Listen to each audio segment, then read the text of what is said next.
হিয়া দিয়া নিয়া, নায়ক, কন্যাদান, বাৰুদ, চুৰেঞ্চৰৰ পুতেক আদি ইখনৰ পিছত সিখন হিট চিনেমাত লিড এক্টৰ হিচাপে এক্টিং কৰা যতীন বৰাৰ প্ৰতিটো কেৰেক্টাৰ হয়তো এতিয়াও সকলোৰে চকুৰ আগত ভাহি আছে। বাৰুদ চিনেমাখনৰ কথা ওলালে যতীন বৰাৰ সেই সাহসী আৰক্ষীৰ কেৰেক্টাৰটো, চুৰেঞ্চৰৰ পুতেকৰ শনিয়ে কেনেকৈ চুৰ বাপেকৰ বদনামৰ বোজা নাইকিয়া কৰি সমাজত নিজৰ সন্মান ৰখাবলৈ যাদু শিকি সেয়া প্ৰদৰ্শন কৰিছিল। হিয়া দিয়াৰে চিনেমাখনত এজন সহজ সৰল গাঁৱলীয়া ল'ৰা হৈ চহৰৰ ধনী ছোৱালী বিয়া পাতি অৱস্থা নাইকিয়া হোৱা যতীন বৰাৰ সেই কেৰেক্টাৰটো এতিয়াও চকুৰ আগত ভাহি আহে। কিন্তু এতিয়া সেই যতীন বৰাৰ ক্ৰেজ অসমত নাই। এতিয়া যতীন বৰা মানে হিট চিনেমা নহয়, ৰাঘৱ, যিখন যতীন বৰাৰ প্ৰডাকশ্যন, ডাইৰেকশ্যন আৰু লিড এক্টৰ হিচাপে নিৰ্মাণ কৰা এখন চিনেমা। কিন্তু এই চিনেমাখন চাবলৈ এতিয়া ৰাইজৰ ইমান মন নাই।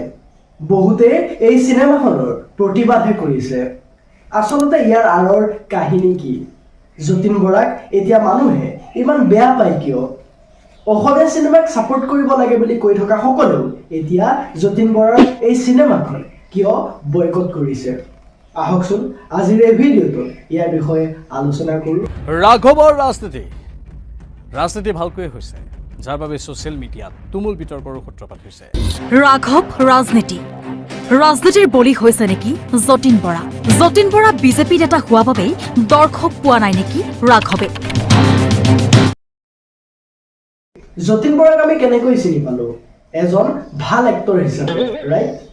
তেওঁৰ প্ৰতিখন চিনেমা সকলোৱে চাইছিল বা তেনেকৈ তেওঁকো সকলোৱে ভাল পাইছিল। কিন্তু যেতিয়া কা আন্দোলন হ'ল, যেতিয়া সকলোৱে চৰকাৰৰ বিৰোধিতা কৰিলে, তেতিয়া সকলোৰে লগতে যতীন বৰাইও এই প্ৰটেষ্টত যোগদান কৰিলে। এইখিনিলৈ সকলোবোৰ ঠিকেই আছিল। ৰাইজৰ মানুহ ৰাইজৰ কাৰণে ওলাই আহিছে, সকলোৱে ভালেই পালে।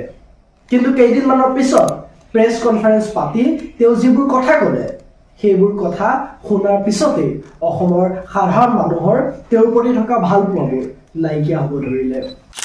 তাৰ কেইদিনমান পিছতে মই যেতিয়া বিবেকেৰে পৰিচালিত হ'লো যে মোৰ আবেগৰ কথা মই বুজি পালো, যে মই সিদ্ধান্তটো মই সলনি কৰিলো।